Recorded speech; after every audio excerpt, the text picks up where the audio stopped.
Hi friends, welcome to Kamadhenu Akshayam. நம்ம இன்னைக்கு பார்க்க போகிறது சூப்பரான ஸ்நாக்ஸ் ரெசிபி மசூர் போண்டா. எப்படி பண்ணுறதுன்னு பார்க்கலாங்க.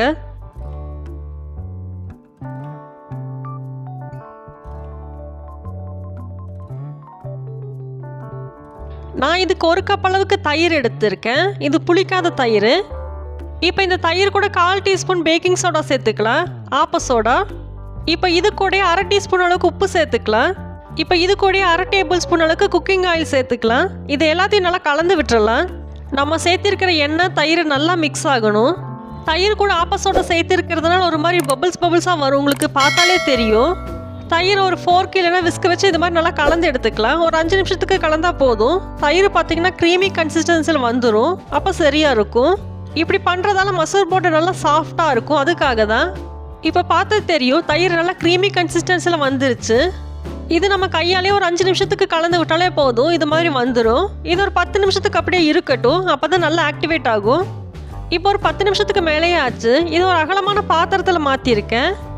இது மாதிரி அகலமான தட்டை இல்லைன்னா பாத்திரத்தில் சேர்த்திக்கலாம். இப்போ இது கூட 2 கப் அளவுக்கு மைதா சேர்த்திருக்கேன். இது கூட பொடியாக நறுக்கின இஞ்சி, பச்சை மிளகாய் ஒன்று சேர்த்திருக்கேன். இது கூடவே பொடியாக நறுக்கின கருவேப்பிலை, கொத்தமல்லி சேர்த்திருக்கேன். இப்போ இது கூடவே 1/4 டீஸ்பூன் அளவுக்கு சீரகம் சேர்த்துக்கலாம். இப்போ இது எல்லாத்தையும் நம்ம கையாலேயே நல்லா பிசைஞ்சு விட்டுக்கலாம். இது மாதிரி அகலமான தட்டு இல்லை பாத்திரம் எடுக்கும் போது நம்ம கலக்கிறதுக்கு ஈஸியாக இருக்கும், அதுக்காக தான். இதை நல்லா கலந்து விட்டுட்டு தேவையான அளவுக்கு கொஞ்சம் கொஞ்சமாக தண்ணி சேர்த்து கலந்துக்கலாம். ஆரம்பத்திலே நிறைய தண்ணி சேர்க்க வேண்டாம், கொஞ்சம் கொஞ்சமாக சேர்த்துட்டு வேணும்னா சேர்த்துக்கலாம். இது மாதிரி 5 விரலால் நல்லா கலந்து விடலாம். ஆரம்பத்தில் கொஞ்சம் கெட்டியாக இருக்கிற மாதிரி தான் இருக்கும், ஆனால் கலக்கும் போது நல்லா தண்ணி மாதிரி ஆயிரும். அதனால கொஞ்சம் கொஞ்சமாக தண்ணி சேர்த்திக்கோங்க. இந்த மாதிரி நம்ம கையாலேயே ஒரு 2-3 நிமிஷத்துக்கு கலந்து விட்டால் போதும், மசூர் போண்டா நல்லா சாஃப்ட் ஆயிரும். இப்போ பார்த்தீங்கன்னா தெரியும், இந்த அளவுக்கு பக்கம் இருந்தால் சரியாக இருக்கும். இனி நம்ம சுட ஆரம்பிச்சிடலாம்.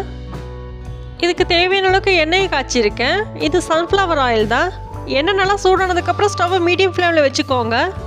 இப்போ நம்ம கலந்து வச்சுருக்க மைதா மாவு எடுத்து கொஞ்சம் கொஞ்சமாக இது மாதிரி கிள்ளி விட்டாலே போதும், அதுவே நல்லா உருண்டு வந்துடும். கையில் கொஞ்சமாக தண்ணி இல்லைன்னா எண்ணெய் அப்ளை பண்ணிட்டோம்னா மாவு கையில் ஒட்டாது.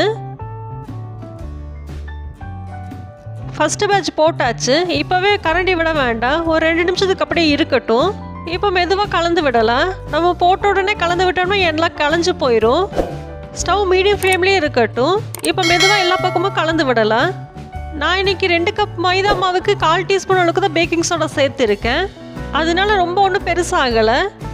ஆப்ப சோடா நிறைய சேர்த்துட்டோன்னா பெரியவங்களுக்கு இல்லை சின்ன பசங்களுக்கு சேராது, அதனால 1/4 டீஸ்பூன் அளவுக்கு தான் சேர்த்துருக்கேன். இப்போ பாருங்கள், எல்லா பக்கம் நல்லா செவந்துருச்சு, நல்லா கோல்டன் ப்ரௌன் கலரில் வந்துருச்சு. போதும், எடுத்துடலாம். இதை விட்டோம்னா கறிய ஆரம்பிச்சிடும். இந்த மசூர் போண்டா செய்கிறது ரொம்ப ரொம்ப ஈஸி தான். ஒரு 10 நிமிஷம் போலேயே செஞ்சிடலாம். டேஸ்ட்டும் சூப்பராக இருக்கும். அந்த தயிரோட புளிப்பு, பச்சை மிளகோட காரம், ஜீரகம் ஃப்ளேவர் எல்லாமே கலந்து சாப்பிடும்போது சூப்பர் டேஸ்ட்டாக இருக்கும். கண்டிப்பாக செஞ்சு பாருங்கள். இப்போ செகண்ட் பேட்ச் போட ஆரம்பிச்சிட்டேன். இது பெஸ்ட்டான ஈவினிங் டைம் ஸ்நாக்ஸும் கூட. நம்ம மைதாக்கு பதிலாக கோதுமை கூட சேர்த்துக்கலாம், ஆனால் டேஸ்ட் வைஸ் பார்த்தோம்னா மைதா தான் நல்லா இருக்கும்.